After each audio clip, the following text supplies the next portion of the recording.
भारत का एक छोटा सा गांव था जो बहुत सुंदर था, जिसमें लोग सादगी भरी ज़िंदगी जीते थे। दिन भर अपने खेत में काम करते थे और रात को अपनी दिनचर्या पूरी होने के बाद सो जाते थे। उसी में से एक लड़की थी जिसका नाम था प्रिया। वह साधारण परिवार की लड़की थी। उसके पिता किसान थे और माँ घर संभालती थी। गांव की सीमाएं छोटी थीं, लेकिन प्रिया की आंखों में पलने वाले सपने बहुत बड़े थे। जब उसके साथ की सहेलियां गुड़िया गुड्डा खेलती थी और प्रिया एक लकड़ी के टुकड़े से मिट्टी का चित्र उकेरा करती थी। प्रिया की सबसे बड़ी ताकत उसकी क्रिएटिविटी थी। वह बेकार पड़ी चीज़ों में भी जान डाल देती थी। टूटी चूड़ियों से दीवार पर सजावट करना हो, पुराने कपड़ों से थैले बनाना हो, उसकी कला हर किसी को हैरान कर देती थी। जैसे जैसे प्रिया बड़ी हुई, समाज का दबाव पड़ने लगा। गांव के बुजुर्ग कहते, लड़की है, चूल्हा चौका सीखे, चित्रकारी से पेट नहीं भरता। यहाँ तक कि उसके पिता को भी लोग ताने देते थे, अपनी बेटी को पढ़ाई और घर के काम में लगाओ, इन बेकार की चीज़ों में समय बर्बाद मत करो। लेकिन प्रिया को खुद पर भरोसा था। वह अक्सर रात में दिए की हल्की रोशनी में अपनी डायरी में स्केच बनाती, और उसके पास महंगे रंग नहीं थे, इसलिए वह फूलों के रस और कोयले का इस्तेमाल करती थी। उसकी रचनाएं केवल चित्र नहीं, बल्कि उसकी खामोश चीखें और उसके सपने थे, उसकी अंदरूनी आवाज़ें थीं। एक दिन प्रिया ने तय किया वह शहर जाकर अपनी कला को सही दिशा देगी। शुरुआत में उसके परिवार ने विरोध किया, लेकिन उसकी जिद और अटूट विश्वास के आगे उन्हें झुकना पड़ा। प्रिया केवल एक छोटा सा बैग और अपनी कला की डायरी लेकर दिल्ली पहुंच गई। शहर की चमक धमक और शोर उसकी गांव की शांति से बिल्कुल अलग थी। यहाँ उसे कदम कदम पर संघर्ष करना पड़ा। उसके पास रहने के लिए जगह नहीं थी, ना ही बड़े कॉलेजों में दाखिला लेने के लिए पैसे। उसने एक छोटी सी आर्ट शॉप में सफाई का काम शुरू किया, ताकि वह कलाकारों को काम करते देख सके। प्रिया ने हार नहीं मानी। वह दिन में काम करती और रात में अपनी कला का प्रयोग करती। उसने बेस्ट टू बेस्ट से कॉन्सेप्ट पर काम करना शुरू किया। उसने शहर के कचरे से ऐसी अद्भुत मूर्तियाँ, पेंटिंग्स बनाई जिन्हें देखकर लोग दंग रह गए। एक दिन उस आर्ट शॉप के मालिक ने प्रिया के बनाए हुए कुछ चित्रों को देखा। वह उसकी गहराई और रचनात्मक देखकर चकित रह गए। उसने प्रिया को एक स्थानीय प्रदर्शनी में अपनी कला दिखाने का मौका दिया। उस प्रदर्शनी में प्रिया का कला ने धूम मचा दी। लोगों ने देखा कैसे एक गांव की लड़की ने अपनी साधारण समझ और असाधारण कल्पना से कचरे को कीमती कला में बदल दिया। मीडिया ने उस कवाड़ की जादूगरनी का नाम दिया। प्रिया वहाँ से प्रिया का सफ़र पीछे मुड़कर देखने वाला नहीं था। उसे बड़े संस्थानों में स्कॉलरशिप मिली। उसने अपनी कला में तकनीक को जोड़ा और डिजिटल आर्ट में भी अपनी क्रिएटिविटी का लोहा मनवाया। आज प्रिया विश्व प्रसिद्ध कलाकार और उद्यमी हो गई। उसने अपनी एक कंपनी खोली और वह उसमें अपने लोगों को भी काम देती थी। वह दुनिया भर के बड़े मंचों पर भाषण देती थी, युवा लड़कियों को प्रेरित करती थी। वह अक्सर अपने भाषणों में कहती, आपकी शुरुआत कहाँ से हुई ये मायने नहीं रखता, मायने ये रखता है कि आपकी रचनात्मक कितनी शुद्ध है और आपको अपने ऊपर कितना भरोसा है। प्रिया की सफलता की कहानी का एक अलग अध्याय शुरू जब होता है, जब वह एक ऊंचाइयों पर पहुंच गई थी, तो उसके सामने चुनौतियां भी कम नहीं थीं। प्रिया ने अपने कैरियर के सबसे बड़े प्रोजेक्ट में कैसे जादू चलाया। उसके हाथों में ही एक अलग जादू था। जिस कबाड़ को छोले वो जादू एक अलग ही खूबसूरती ला देता था। प्रिया एक नामी कलाकार बन चुकी थी, लेकिन उसकी असली परीक्षा तब आई जब उसे संयुक्त राष्ट्र के एक प्रोजेक्ट के लिए आमंत्रित किया गया। प्रोजेक्ट का नाम था प्रोजेक्ट पुनर्जन्म। दुनिया के एक ऐसे शहर को फिर से जीवंत करना जो औद्योगिक कचरे के कारण पूरी तरह प्रदूषित बदसूरत हो चुका था।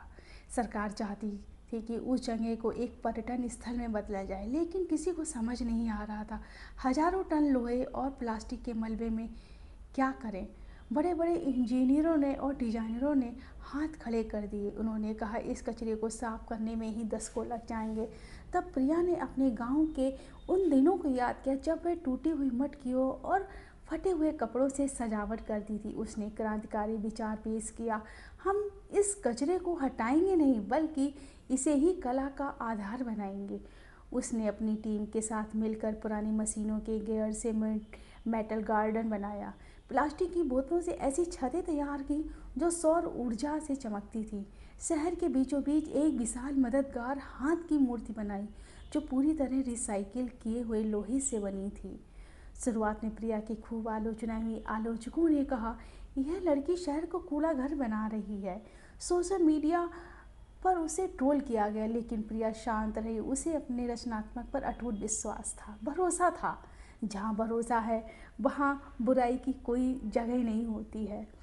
वह खुद साइट पर जाकर मजदूरों के साथ काम करती और उसने गांव की उन महिलाओं को भी शहर बुलाया जिनके पास हुनर तो था लेकिन मौका नहीं। प्रिया ने साबित किया कि क्रिएटिविटी केवल महिलाओं की जागीर नहीं है, ये एक गरीब की झोपड़ी में पनप रही एक कला होती है। 2 साल की कड़ी मेहनत के बाद जब प्रोजेक्ट पुनर्जन्म का उद्घाटन हुआ तो पूरी दुनिया दंग रह गई। वह प्रदूषित इलाका अब दुनिया का सबसे सुंदर इको आर्ट पार्क बन चुका था।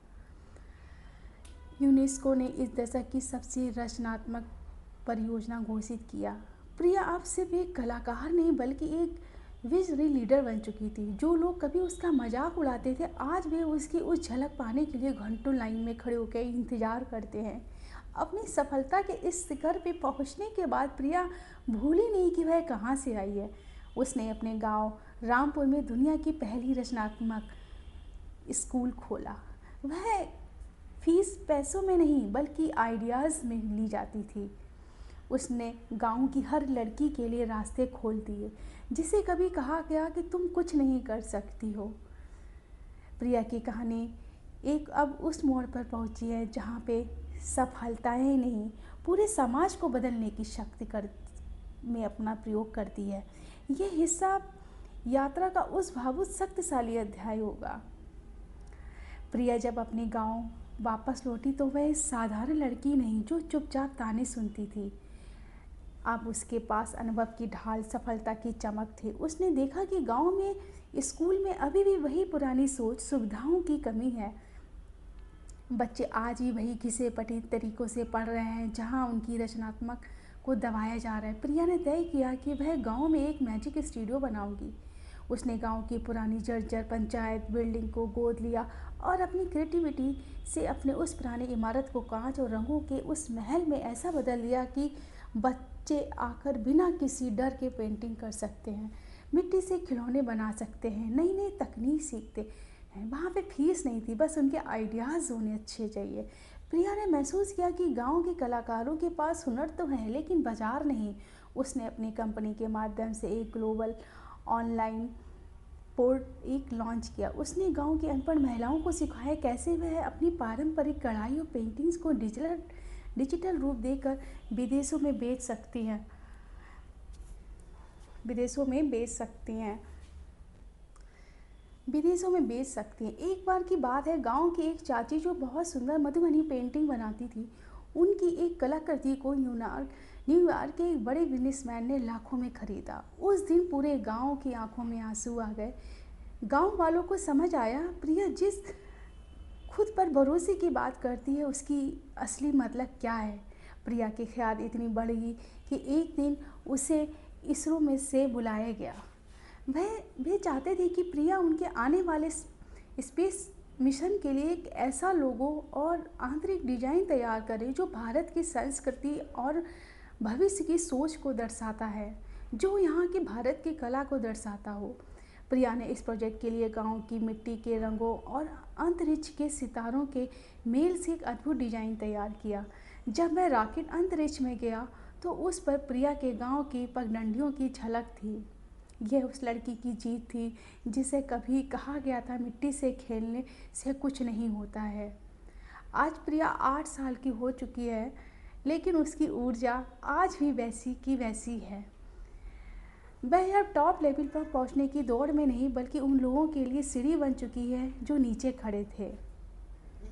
प्रिया की कहानी रामपुर की गलियों में एक लोकगीत की तरह गाई जाती है। अगर तुम्हारे पास एक सपना है तो उसे सच करने की हिम्मत है, तो ये दुनिया तुम्हारे लिए एक कोरा कागज़ है जिस पर तुम अपनी किस्मत खुद लिख सकती हो। बदलाव की शुरुआत स्वयं से होनी चाहिए। प्रिया ने भी अपने गांव से की, और प्रिया ने गांव वालों की बात मान ली होती तो आज वही गुमनाम जिंदगी जीती। आज कितने लोग सफल हैं, ये इस बात पर निर्भर नहीं करता आपके पास कितना पैसा है, बल्कि इस पर कि आपने कितने लोगों की ज़िंदगी बदली है। क्रिएटिविटी कोई भाषा नहीं